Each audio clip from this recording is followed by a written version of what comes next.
Hi guys, it's Ashley and welcome back to my channel. Today's video is going to be something different from me. I haven't done a video like this before. I have done disappointing products videos before, but I've never done like a roundup of the year. I think throughout the whole year of trying different products, I've discovered things that I really loved and things that I really disliked. Now for me, buying high-end products, I gotta do my research with them. Generally, that steers me clear of any rubbish products, especially high-end ones, because I'm always kind of, wary about what I'm spending my money on, like you guys are as well. Most of the products in this are kind of drugstore products because they're things that I picked up and I'm like, oh, I'll see what that's like, or I did a whole first impressions of it. I think this year I would like to delve more into like high-end products, like doing full faces of high-end products so that I can see what's good from certain brands and what's not really good from certain brands. So these are some of the products that I have tried throughout the year that were just duds for me. I didn't enjoy them, they didn't work out for me. Now they're not to say that they're not going to work out for you guys, and I will describe them, so maybe if it's something that you like, you might actually want to pick up the product. Like foundations in particular, some foundations I didn't like because they made me look very oily and I have oily skin. So maybe you have drier skin and you'd be like, wow, that foundation sounds like it would be amazing on my skin. That's what I wanted to do. I want to be helpful here today. The first product I want to talk about, I don't actually have it here with me, but it was a product I tried during the summer. I've actually passed it on, and it was the Milani, I think 2-in-1 foundation concealer. I did do a first impressions of it. I'll link it down below if you want to see what that first impressions was like. The foundation for me, okay, it oxidized too much on my skin. It made me look kind of orange and I didn't like that. Obviously it was mixing with my oils and it was making me look very orange and shiny. Wow, they shine.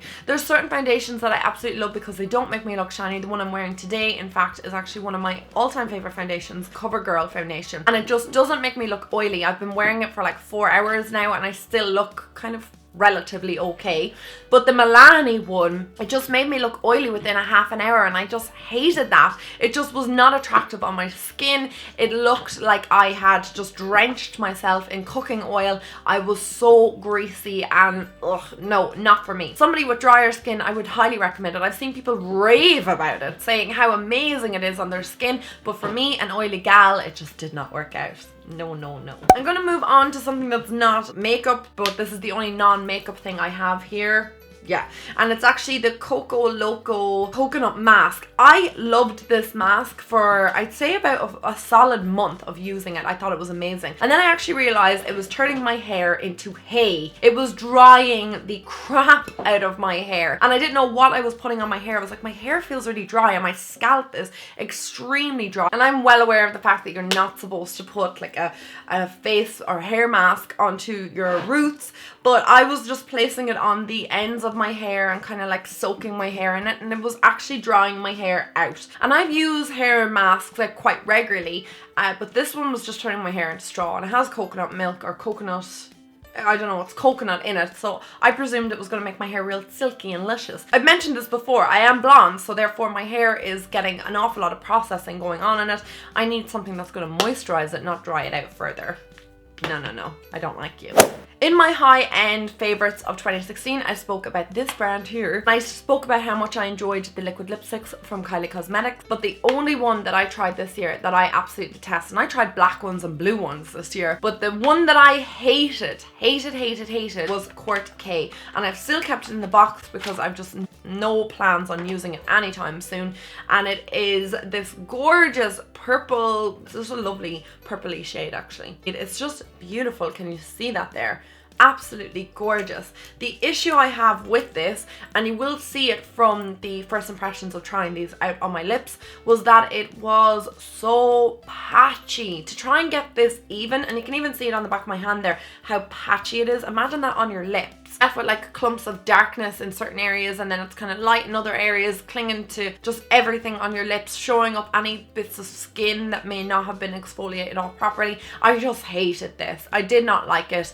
I find all the other liquid lipsticks are great. The formulation of them is excellent, and I just think they're really creamy and comfortable on the lips, whereas this I found overly drying, patchy, and just nasty. I didn't like it, so it was a waste of money for me, and I recommend to anybody to stay clear of that. If it's something that you had your eye on, just pass on it. The other liquid lipsticks are great. Even the black one is formulated better than that, so no, just not. I have the oddest mascara to show you guys. This is from Wet n Wild, and it's their Max Fanatic Cat Eye Mascara. I picked this up when I did a full face of Wet n Wild, and I thought it was going to be out of this world amazing because I've heard great things about this, and I was just like, what is that wand? What is that wand all about? Like, can we just discuss this? It's like this scratchy plastic shoe looking type thing. I don't even know how you use it properly. I just found that it was too messy. It got mascara all down my face. It was gloopy. I didn't apply the mascara nicely onto my lashes. I just hated this mascara, everything about it. The wand, I don't know what they were doing with the wand. For me, it was rubbish. Really, really, really underwhelming, and I would pass on it. Now, a lot of people in the comment section of my video said that they loved this, that it worked amazingly on their lashes and made them look huge. So it does work for certain people, but for me, no. I did a first impressions on this foundation, and I have used it 2 or 3 times since and come to the conclusion that I do not like this foundation. This is the Maybelline Fit Me Matte and Poreless. This is for normal to oily skin. I got the shade number 220. This foundation was a dud for me. When I tried it the first time, I was like, oh, I can kind of get away with it, but I don't want to kind of get away with a foundation. I want a foundation to look flawless on my skin and not make me look oily or greasy, and I don't want it to fade off my skin. I want it to look beautiful on my skin. I want my skin to be radiant without being oily, and this just did not do it for me. It's a very sheer formulation, so if you have huge imperfections on your skin or you're trying to cover rosacea or anything like that, this is not going to do the job. It's just not good enough. There are so many other foundations that are the same price range as this, and they just perform way better. Like the original Maybelline Fit Me is much better than this, and I know in the UK or in the US it comes in a glass bottle, this product, and some people had said that it works better than the squeezy tube. I don't know if there's 2 different formulations. Maybe when I'm in the US the next time I might pick up the other one just to see if they're the same or not, but I didn't like this, and I would not be recommending this to any of my oily babes. Perhaps if you have drier skin you may like it. The next product I want to mention, I actually had in a favorites early last year, and I was a liquid lipstick noob, and I didn't really know that much about them. I hadn't used too many different formulas, and to me, you know, any liquid lipstick that looks relatively okay on the lips was a winner for me. But this I've tried since. It's from MAC. It's in the color Feels So Grand. It's a beautiful shade, absolutely gorgeous shade. But when I put this on my lips now, after using things like Milani liquid lipsticks, the Kylie cosmetics, after trying some ColourPop and things like that, I find that I'm not liking this as much as I did earlier in the year. And the reason is that this is an extremely dry formula. I just want to show you the color because the color is beautiful. Like, it is a beautiful color. It is a very, very dry formulation. So obviously you want a liquid lipstick to be dry, but not to the point where it's causing your lips to almost feel like you've been out in a desert, dehydrated for 6 months. Well, you'd be dead, but you know what I mean. You don't want to feel like your lips are falling off, that they're so dry, and that's how I felt with this. I just felt like I had no moisture in my lips whatsoever, and then it started to kind of crack around the middle part of my lips and give me that butthole. Nobody likes that. That's not attractive. So it was just not my cup of tea in the end. You really need to have moisturized lips in order to get this to work. It is such a beautiful color. I am raging about it because it's so pretty. So maybe I'll just try and find something. Maybe Dulce Colors might have something quite similar to this, because I do prefer the formulation of Dulce Colors to this. The next product that I didn't like this year was actually from W7. This is not expensive by any means. It is the Banana Dreams Loose Powder. I've never tried a banana powder other than pressed banana powders, and I had high hopes for this because I thought that this might be like the Laura Mercier, you know, translucent powder, even though I know it's a banana shade, whatever. This was just so drying on my under eye area. This caused so much creasing, and it caused my concealer to seep into lines I didn't even know I had underneath my eyes. I put my concealer on first, and then I would set it with this, and it would just, like, I don't know, it sucked all the moisture out of my under eye area and just made my concealer like separate and like sink into lines and everything. I don't know what the hell this is. Tried this with a ton of different concealers that I know work really well on my skin, and it still didn't. I even tried it with my Urban Decay Naked Concealer, which is what I'm wearing today, and it caused that to to see. It was just not nice. I don't recommend this. I do not rate it. It was not a good product for me. I definitely talked about this in a disappointing products video, but this was so disappointing to me.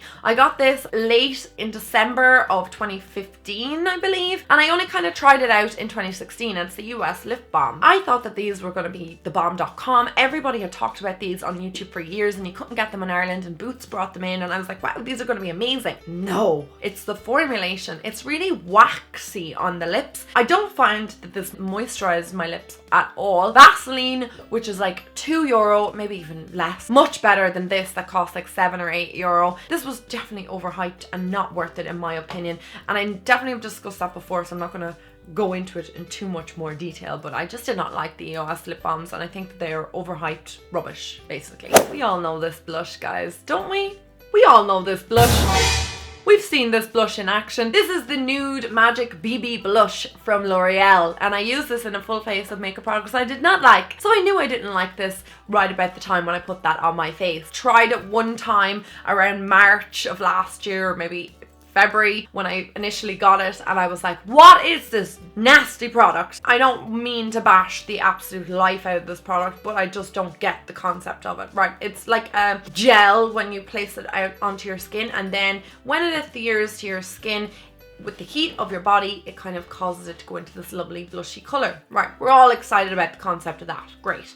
You put this onto your cheeks and it just lifts the foundation from underneath it. If I wanted to remove my foundation, I would probably have a great job doing it with something like this. It just lifts all of the foundation off your skin. I don't get this, like I really don't. If I was doing my full face in cream products, I would never go with this, ever. There is beautiful cream blushes on the market, affordable cream blushes, and I'm rarely disappointed by L'Oreal's products, but I don't know what they were thinking when they came out with this. The next product I want to talk about is actually from Essence. This is a Stay All Day 16-hour foundation. I did a first impressions on this and I hated this foundation. It was too pink, even though it's described as soft sand. I remember saying that in the video as well. I just wasn't a fan of this foundation. Too sheer, too light. Even if you had perfect gorgeous skin, it's patchy. I just wasn't a big fan of this. Maybe there's a different shade that works nicer on the skin, but just wasn't keen on this. The second last product I want to talk about actually from Makeup Geek. I hate mentioning Makeup Geek in a disappointing products video because I absolutely love Makeup Geek, but these products were a little bit of a fail for me. Not the actual product itself,